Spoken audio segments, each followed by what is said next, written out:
Saudara,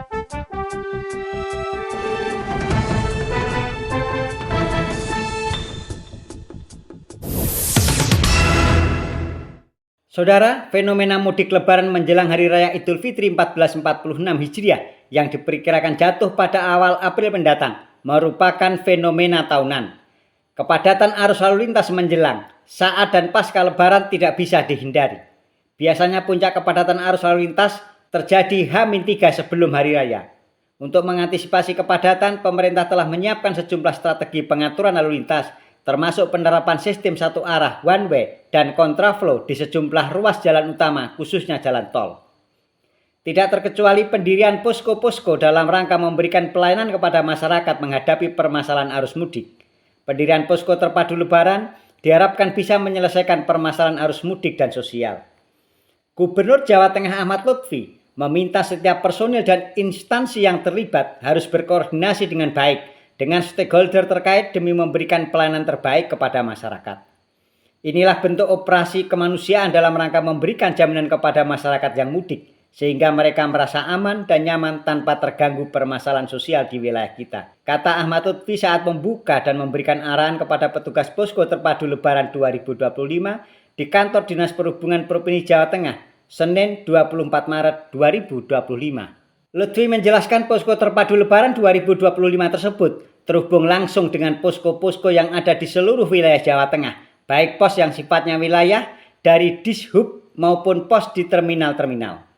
Jadi yang di wilayah, di posko-posko itu tersentralisasi di sini, sehingga kita mudah mengendalikan.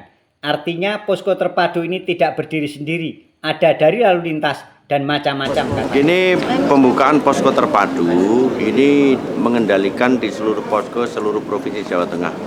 Baik itu pos yang sifatnya wilayah dari Dishub maupun pos yang di terminal-terminal. Gunanya apa? Untuk melakukan penetrasi, karena ini sifatnya adalah pusatnya, maka penetrasinya adalah seluruh data kecelakaan, seluruh data kebutuhan bahan pokok, seluruh data BMKG, seluruh data kesehatan di-input di sini. Jadi kejadian yang di wilayah di posko-posko itu tersentral di sini sehingga kita mudah mengendalikan. Artinya posko terpadu ini tidak berdiri sendiri, ada dari lalu lintas, ada dari macam-macam. Ya, prinsip bahwa pembukaan posko ini adalah untuk melakukan penetrasi agar arus mudik balik dan sampai pelaksanaan lebaran nanti berjalan aman dan lancar di Jawa Tengah. Tadi kan ada pantauan di beberapa lokasi, di Klaten sama di Lombok. Di Klaten kita cek terkait jalur fungsional dan operasional. Kan Klaten ada dua itu, yang jalur operasional kita operasional sekarang, yang tol, terus jalur fungsional yang 6,2 km ke Jogja kita lakukan. Kita arahkan untuk betul-betul rambu-rambu dipasang, kalau malam dinyalain lampunya, karena masih belum representatif, makanya fungsional. Tadi hanya komunikasi. Oke, cukup ya? Oke. Ada 9 koordinator bidang yang terdapat di posko terpadu. Antara lain, Korbit Lalu Lintas oleh Ditlantas Polda Jateng, Korbit Kamtipmas oleh Sabara Polda Jateng, Korbit Transportasi oleh Dinas Perhubungan Provinsi Jawa Tengah, Korbit Infrastruktur oleh DPU BMCK Jawa Tengah, Korbit Energi oleh Dinas ESDM, Korbit Kesehatan oleh Dinas Kesehatan, Korbit Bencana oleh BPBD Provinsi Jawa Tengah, Korbit Ekonomi dan Kepokmas oleh Dinas Perindak, dan Korbit Komunikasi dan Informasi oleh Dinas Kominfo Jawa Tengah. Posko terpadu berfungsi untuk melakukan penetrasi seluruh data dari berbagai bidang tersebut untuk kemudian diolah dan disampaikan kepada masyarakat secara berkala melalui berbagai media. Prinsip pendirian posko ini adalah untuk melakukan penetrasi agar arus mudik dan arus balik dan pelaksanaan lebaran nanti berjalan aman dan lancar jelasnya. Dalam kesempatan itu, Ahmad Lutfi juga sempat berdialog dengan petugas di pos pengamanan tol Klaten Prambanan dan pos terminal Tirtonadi Solo. Klaten kita cek terkait jalur fungsional dan operasional. Tol yang operasional sudah dilakukan dan yang fungsional sekitar 6,2 km sudah dibuka katanya.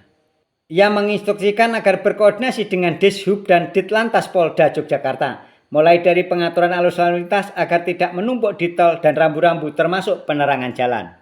Kita arahkan agar rambu-rambu dipasang, kalau malam dinyalakan lampunya karena masih belum representatif makanya disebut fungsional. Tadi hanya komunikasi itu, lanjut Lutfi.